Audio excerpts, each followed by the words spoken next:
오늘 보실 말씀은 디모데후서 3장 16절에서 17절 말씀입니다. 잠시 성경을 찾아서 옆에 두고 펴서 같이 읽어보도록 하겠습니다. 모든 성경은 하나님의 감동으로 된 것으로 교훈과 책망과 바르게 함과 의로 교육하기에 유익하니 이는 하나님의 사람으로 온전하게 하며 모든 선한 일을 행할 능력을 갖추게 하려 함이라. 아멘. 여러분들의 요즘 일상생활은 어떠한가요? 제가 한 번씩 전화 신방을 해보면 낮밤이 바뀌었다라고 말하는 친구들도 있습니다. 또한 제가 전화를 다 해보면 게임 소리가 납니다. 그리고 친구들과 모여서 채팅하는 소리가 나고 있습니다. 아마 이 많은 시간들을 게임에 많이 활용하고 있는 것 같습니다. 그리고 또한 스마트폰을 들고 웹서핑을 하든지 웹툰을 보든지 또한 유튜브를 보면서 아마 시간을 많이 허비할 때가 많을 거라 생각합니다. 왜냐하면 코로나19 때문에 지금 학교에서 정상적인 수업을 할 수 없고 집에서 많은 시간들을 보내기 때문에 아마 이 시간들을 많이 낭비하고 허비하고 있지 않나 생각이 듭니다. 여러분, 이 귀중한 시간들을 우리가 잘 보내야 되는 것은 우리가 다 알고 있지 않습니까? 그런데 우리가 왜 이렇게 시간들을 보내고 있을까요? 또한 이때 공부를 많이 해서 좀 부족한 부분을 채울 수도 있는데 그러지 못하고 있지 않습니까? 우리는 왜 이렇게 이 귀중한 시간들을 잘 활용하지 못하고 있을까요? 오늘 여러분들을 정말 하나님의 사람으로 온전하게 되고 모든 선한 일을 행한 능력을 갖출 수 있게끔 그 비법을 오늘 말씀을 통해서 한번 알아보고자 합니다. 오늘 말씀을 잘 읽어보고 그리고 잘 한번 들어보셨을 때 아마 끝나고 나서 나도 이제 이 시간들을 잘 활용하고 이 모든 것들을 내가 절제를 하며 하나님이 기뻐하는 하나님의 자녀가 될 수 있겠다라는 생각이 들 거라 믿습니다. 우리 오늘 16절부터 한번 보도록 하겠습니다. 여기서 모든 성경이라 함은 어떠한 성경을 말할까요? 신구약 66권을 말할까요? 아닙니다. 모든 성경이라 함은 우선에 구약 성경을 말합니다. 아직 신약이 완성되기 전이기 때문입니다. 그렇다면 하나님의 감동으로 된 것으로라는 말이 무엇일까요? 이 성경이 하나님의 감동으로 되었다는 말은 도대체 무슨 말일까요? 성경을 기록한 저자는 인간 저자입니다. 사람이 이 성경을 기록했다는 것입니다. 그런데 하나님이 이 인간 저자의 지각과 그리고 그 모든 삶의 환경과 그 모든 것을 다 주관하여서 인간 저자를 사용하여 성경을 기록하였다라는 것입니다. 그런데 이 지금 디모데 후서는 사도 바울이 디모데에게 목회적인 조언을 위해서 개인적인 편지를 보내는 것입니다. 그런데 어떻게 이것이 하나님의 말씀이 되고 성경이 될 수 있을까요? 왜냐하면 하나님께서는 전지하시고 전능하십니다. 그래서 사람을 사용하실 때 단순히 기계적으로 자신의 말씀을 다 받아줬게끔 하는 것이 아니라 그 사람의 상황과 형편과 그 모든 것들을 고려하고 그리고 또 한 가지는 그 사람의 지금까지 배워온 지식과 지혜 그리고 학업과 학력까지 모두 사용하여서 이렇게 하나님이 원하시는 뜻대로 적게끔 하였다는 것입니다. 그런데 사도 바울의 자유의지를 전혀 침해하지 않고 사도 바울이 그냥 자연스럽게 디모데에게 보내는 이 편지임에도 불구하고 이것이 성경이라고 하는 것입니다. 성경으로 받아들이기 쉽지 않지 않습니까? 이것을 우리가 하나님의 신비라고 하는 것입니다. 하나님은 모든 것을 다 가능케 하는 분이시기 때문에 이러한 편지를 통해서도 하나님의 말씀과 하나님의 뜻을 기록할 수 있으신 분이십니다. 이것을 믿으십시오. 이 편지 역시도 하나님의 성경이고 하나님의 말씀입니다. 그렇다면 이 하나님의 말씀, 이 하나님의 성경이 과연 우리에게 어떻게 하고 있을까요? 먼저는 교훈과 책망과 바르게 함과 의로 교육한다라는 것입니다. 교훈이라 하면 무엇이 있을까요? 부모님을 공경하라, 이웃을 사랑하라, 하나님을 사랑하라 라는 말씀들이 있지 않습니까? 또한 복음을 전파하라 라는 그러한 교훈들을 이 성경을 통해서 주지 않습니까? 또한 책망도 있습니다. 어떠한 책망이 있을까요? 바로 우리가 누구 뒤에서 소근소근 대면서 뒷담화할 때 있지 않습니까? 비판하고 있지 않을 때 있지 않습니까? 그때마다 우리가 비판하지 말라.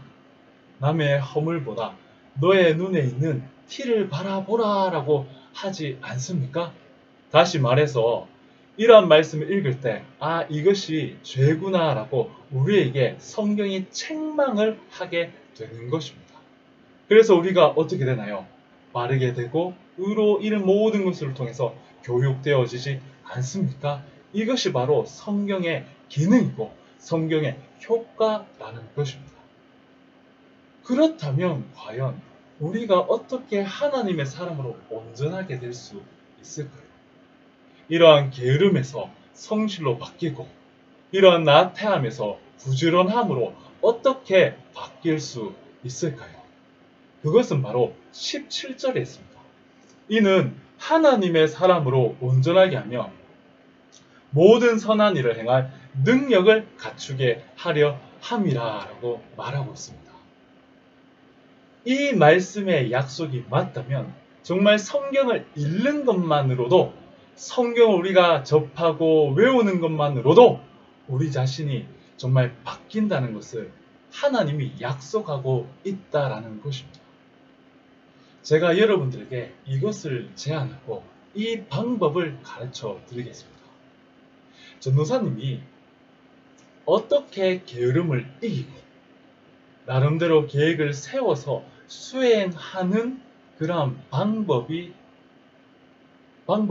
어떻게 이제 하는 것일까요? 저는 잠언을 여러분들에게 추천하고 싶습니다. 특히 잠언 6장 6절부터의 말씀입니다. 6절 말씀 읽어보면 게으른 자여 계미에게 가서 그가 하는 것을 보고 지혜를 얻어라 라고 하고 있습니다. 계미는 두령도 없고 감독자도 없고 통제도 없으되 여름 때 먹을 것을 예비하여 추수 때 양식을 모은다고 합니다. 이 말씀을 여러분들이 외우고 묵상하고 이 말씀을 근거로 기도를 한다면 하나님이 여러분을 게으미처럼 게으른 자가 아니라 성실하고 부지런하고 미리 준비하고 미리 예배하는 자로 바꿀 것입니다. 저는 이 구절을 가지고 끊임없이 외웁니다.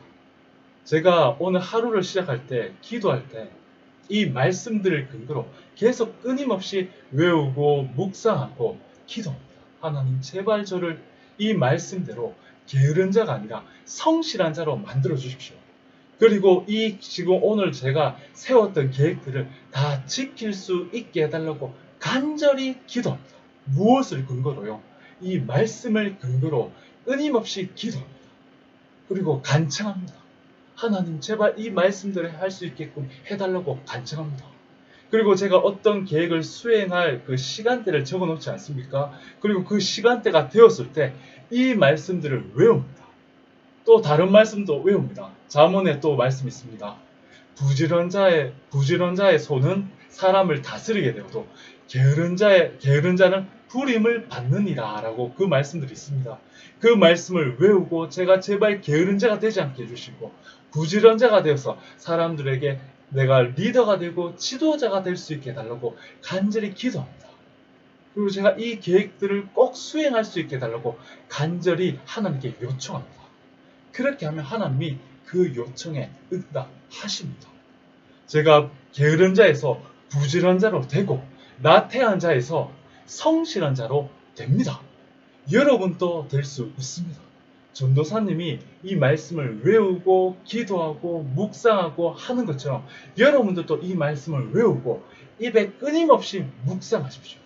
외우고 또 외우면서 내가 이 계획을 세우고 이 계획을 수행할 수 있는 능력을 달라고 내가 유튜브를 억제하고 게임을 억제하고 잠을 억제하고 성실한 자가 될 수 있게 게으른 자가 아니라 내가 부지런한 자가 될 수 있게 하나님께 이 말씀을 붙들고 외우고 기도하십시오. 나도 이렇게 만들어 달라고 간절히 구해보십시오. 그렇게 하면 반드시 됩니다. 거짓말 같습니다. 이것은 제가 하는 말이 아니라 하나님의 말씀입니다. 하나님이 분명히 모든 성경은 반드시 교훈과 책망과 바르간과 의로 교육하고 하나님의 사람으로 온전하게 하며 모든 선한 일을 행할 능력을 갖추게 한다라고 약속하셨습니다. 반드시 됩니다. 여러분, 이 말씀들을 외우고 묵상하고 기도하십시오. 또한 어떠한 말씀들이 잠언에 이러한 말씀이 있습니다. 자기 마음을 제어하지 못하는 자는 성읍이 무너지고 성벽이 없는 것과 같으니라 라는 말씀이 있습니다. 저는 그 말씀을 묵상하면서 내 마음을 제어할 수 있게 해주세요. 내가 이 모든 절제할 수 없는 것들을 절제할 수 있게 해주시고 내가 의지력이 없는 것을 의지를 있게끔 내 마음을 통제해달라고 간절히 기도합니다. 그렇게 한다면 분명히 하나님이 응답하시고 우리를 하나님의 온전한 사람으로 반드시 변화시킬 것입니다. 여러분, 코로나19 때문에 모두 다 이제 비대면 수업을 하지 않습니까? 온라인 수업을 하지 않습니까? 그때 여러분의 시간을 잘 활용할 수 있는 능력은 바로 성경으로부터 나옵니다. 기도로부터 나옵니다. 여러분들이 이러한 좋은 말씀들, 교훈의 말씀들, 책망의 말씀들을 읽고 묵상을 하고 그것을 근거로 하나님을 붙잡고 기도할 때 여러분이 정말 성실한 사람 그리고 부지런한 사람으로 여러분의 시간을 관리할 수 있는 사람으로 통제할 수 있는 사람으로 반드시 변화될 것입니다. 그런데 우리가 이 학업을 잘하고 성실한 사람, 부지런한 사람으로 멈추어서는 절대 안 됩니다. 여러분이 이제 대면 수업을 행했을 때, 그리고 여러분들이 직접 이제 학교에 갔을 때, 여러분 친구들에게 복음도 전해야 되지 않습니까? 그 죽어가는 영혼들에게 생명의 복음, 예수 그리스도도 전해야 되지 않습니까? 그때 여러분들이 또 말씀을 외워야 되는 것입니다. 너희는 온 천하에 다니며 만민에게 복음을 전파하라. 나를 따라오라. 내가 너희를 사랑하는 어부가 되리라 하는 이 말씀들을 외우고 묵상하고 말씀을 붙잡고 하나님 나도 내 친구에게 생명의 복음을 전할 수 있게 해주시고 교회로 올 수 있게끔 인도해 주세요라고 여러분이 간청을 할 때 여러분이 복음 전도자가 되고 주님의 사명을 감당하며 하나님의 사람으로 온전하게 될 수 있습니다. 만약에 여러분이 두렵고 떨린다면 내가 내게 명령한 것이 아니냐. 강하고 담대하라. 두려워하지 말며 놀라지 말라. 내 하나님 여호와 너와 함께 하느니라 하시니라. 이 말씀을 또 붙잡고 기도하고 묵상을 할 때 여러분이 강하고 담대하게 여러분 친구들에게 복음을 전할 수 있습니다. 할 수 있다라는 것입니다. 여러분, 이 말씀을 외우십시오. 이 말씀들을 읽고 묵상하고 붙잡고 기도하십시오. 그렇다면 여러분들이 하나님의 사람으로 온전하게 되고 모든 선한 일을 행할 능력을 갖출 수 있습니다. 여러분, 말씀 읽어야 되지 않겠습니까? 말씀을 펴서 보아야 되지 않습니까? 않겠습니까? 그리고 말씀을 외워서 기도해야 되지 않겠습니까? 이것을 하는 사람은 변화될 것입니다. 이것을 하지 않는 사람은 그냥 여전히 게으른 사람으로, 그리고 불성실한 사람으로, 나태한 사람으로 머물게 될 것입니다. 여러분, 말씀을 펴서 읽고 외우고 이 말씀을 붙잡고 기도하십시오. 여러분이 하나님이 기뻐하는 사람으로 반드시 변화될 수 있습니다. 그런 사람이 되기를 간절히 축복합니다.